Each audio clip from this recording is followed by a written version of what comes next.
So in this video, we will discuss activity 6.1 of chapter 6, that is life processes. So आप अपनी book में भी साथ साथ ये एक्टिविटी फॉलो कर सकते हैं. I will be explaining you each and every step of this activity. So the first step, according to your book in the activity is take a potted plant with variegated leaves. Take a potted plant with variegated leaves. Variegated का मतलब क्या होता है? Variegated leaves are those leaves which have both non-green and green part. जैसे कि money plant में आपने देखा होगा कि ग्रीनिश भी होता है, व्हाइटिश पार्ट भी होता है, तो कुछ लीव्स होती हैं जिसमें ग्रीन और येलो पार्ट होते हैं. Those leaves are called variegated leaves. Why are we taking variegated leaves? Because we want leaves which have chlorophyll in patches in them. We know that chlorophyll is a green pigment. Chlorophyll वो pigment है जो plant को green colour देता है. तो अगर variegated leaves हैं तो यानी कि क्लोरोफिल भी पैचेस में उस लीफ में प्रेजेंट होगा. ठीक है. नेक्स्ट स्टेप हमारा क्या है? Keep in dark this plant for 3 days. ये हम क्यों कर रहे हैं? हम डार्कनेस में प्लांट को क्यों रख रहे हैं? We are keeping this plant in darkness so that destarching occurs. Now, what is destarching? Destarching क्या होता है? Destarching is a process in which we try to remove the starch present in the plant. हम क्या कर रहे हैं? Destarching मतलब remove starch which is present in the plant. अगर मैंने प्लांट को डार्कनेस में रखा है तो आई ऑलरेडी नो फोटोसिंथेसिस के लिए सनलाइट इज एसेंशियल. डार्कनेस है तो सनलाइट नहीं है, सनलाइट नहीं है तो फोटोसिंथेसिस नहीं होगा. But plant needs to survive. It also needs constant food and energy. तो फूड कहाँ से मिल रहा था? फोटोसिंथेसिस से. फोटोसिंथेसिस का एंड प्रोडक्ट क्या होता है? कार्बोहाइड्रेट और glucose. This glucose is converted into starch in a plant. इसलिए तो ये टर्म आई destarching. जो मेरा ग्लूकोज प्रिपेयर होता है during photosynthesis, that gets converted in starch for storage in a plant. तो जब हम प्लांट को डार्कनेस में 3 days के लिए रखते हैं तो क्या होता है कि प्लांट जितना भी उसका स्टार्च बना हुआ है, ऑलरेडी बना हुआ है इन दीज ग्रीन पार्ट्स जहां पे फोटोसिंथेसिस हुआ था, उसको यूटिलाइज करेगा फॉर एनर्जी. यानी कि जो स्टार्च है प्लांट के पास, that will be removed. It is already eliminated. It is utilized by the plant. And क्योंकि प्लांट डार्कनेस में है तो फ्रेश स्टार्च बनेगा नहीं, क्योंकि फोटोसिंथेसिस हो नहीं रहा है. Clear till here? Now next what do we do? Keep the plant in sunlight for 6 hours. हमने डार्कनेस से प्लांट को सनलाइट में क्यों कवर रखा है? वो भी 6 घंटे के लिए. इसलिए ताकि अब फोटोसिंथेसिस हो सके. अभी क्या हो रहा था? फोटोसिंथेसिस नहीं हो रहा था क्योंकि डार्कनेस में था. प्लांट ने अपना पुराना स्टार्च यूज किया, सारा स्टार्च यूज हो गया है. अब प्लांट को जिंदा रहने के लिए क्या करना है? फोटोसिंथेसिस करना है. तो सनलाइट में क्या होगा? फोटोसिंथेसिस फिर से होगा by green parts of the plant. Next is pluck a leaf and mark green areas and trace on paper. ठीक है. अब ये पार्ट हम क्यों कर रहे हैं? हमने जैसे ये leaf, imagine we plucked this leaf.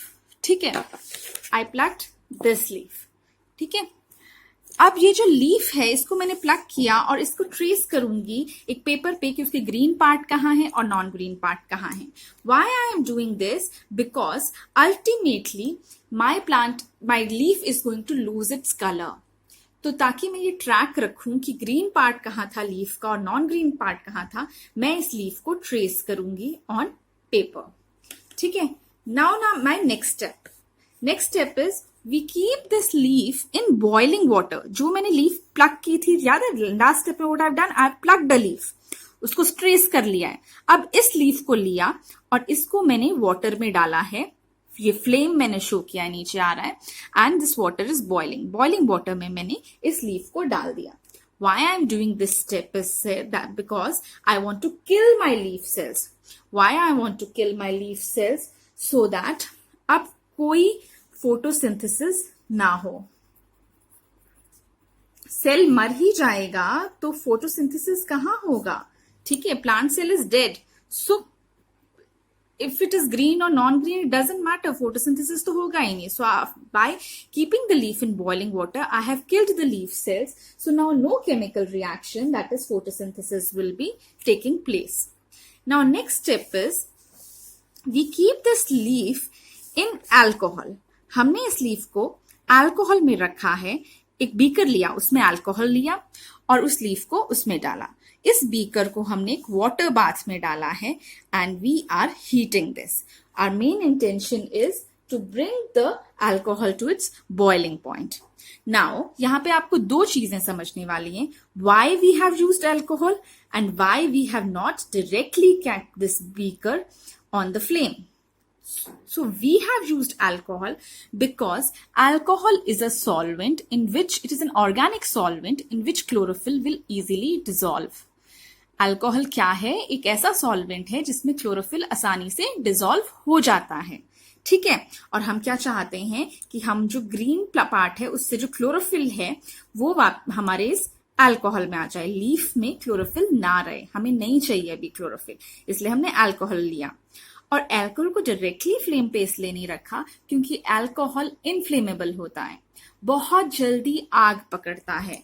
तो अल्कोहल अगर हम डायरेक्टली फ्लेम पे रखेंगे तो वो जल्दी आग पकड़ लेगा एंड जो हमारा रिएक्शन है वो आउट ऑफ कंट्रोल हो जाएगा. We don't want an accident, we don't want fire when we are doing this experiment. और लीफ भी तो पूरा बर्बाद हो जाएगा. So we can not keep alcohol directly on flame and we have chosen alcohol क्योंकि क्लोरोफिल इसमें easily dissolve हो जाएगा. ठीक है. तो मैं कह रही हूं अगर ये इजीली डिसॉल्व हो जाएगा तो अल्टीमेटली क्या होगा, जो लीफ है it will turn colourless, green colour वो लूज कर देगी. और ये जो अल्कोहल है that will turn pale green.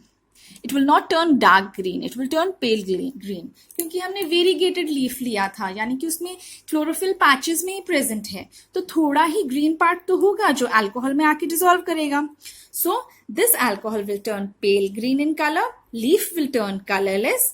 And why the leaf has turned colorless? Because the chlorophyll present in the green part वो डिसॉल्व हो गया है अल्कोहल में. और ये अल्कोहल क्या होता है? इनफ्लेमेबल, इसीलिए हमने इसको डायरेक्ट फ्लेम पे नहीं रखा. इनफ्लेमेबल का मतलब क्या है? That it can easily catch fire. जैसे हम हैंड डिसइंफेक्टेंट्स वगैरह यूज करते हैं तो उसके लिए भी तो कहा जाता है कि when you use your hand disinfectant don't go near the gas. क्यों कहते हैं? क्योंकि उसमें भी अल्कोहल है तो वो आसानी से आग पकड़ सकता है. ठीक है.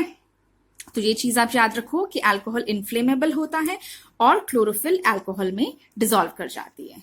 इस स्टेप में आपको दो चीजें याद रखनी है. Next, observe the leaf colour and solution colour. तो वो मैंने आपको यही बता दिया. देखो, leaf colour and solution colour observe करने के लिए कह रहे हैं.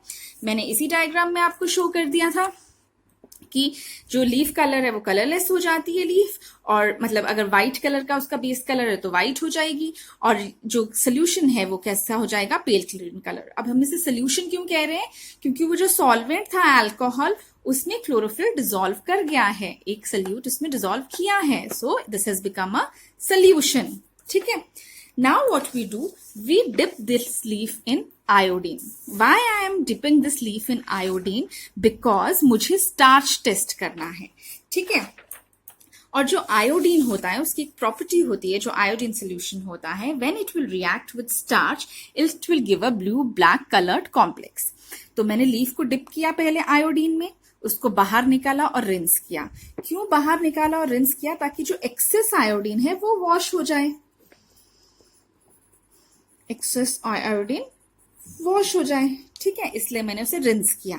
फिर मैं क्या करूंगी? ऑब्जर्व करूंगी लीफ का कलर. मैंने देखा और अपनी ट्रेसिंग से उसको ऑब्जर्व करूंगी. क्यों? क्योंकि अब तो मेरी लीफ कलरलेस है. तो ये मेरी अगर ओरिजिनल लीफ थी तो जब मैंने इसमें आयोडीन डाल दिया तो मेरी लीफ मुझे ऐसी दिखेगी, यानी कि जहां जहां ग्रीन पार्ट्स थे वहां पे अब क्या होगा? ब्लू ब्लैक कलर दिखेगा. और ये जब मैं अपनी ट्रेसिंग से कंपेयर करूंगी तो मुझे ये क्लियर हो जाएगा कि जहां जहां ब्लू ब्लैक कलर आया वहां पे ओरिजिनली क्या था? मेरी लीफ ग्रीन कलर की थी. तो ये क्यों हुआ है? क्योंकि चाहे हमने बॉइलिंग करके लीफ सेल्स को मार दिया और फिर अल्कोहल करके लीफ सेल्स जो क्लोरोफिल था उसको वॉश आउट कर दिया लीफ से, पर स्टार्च तो लीफ में रहा ना।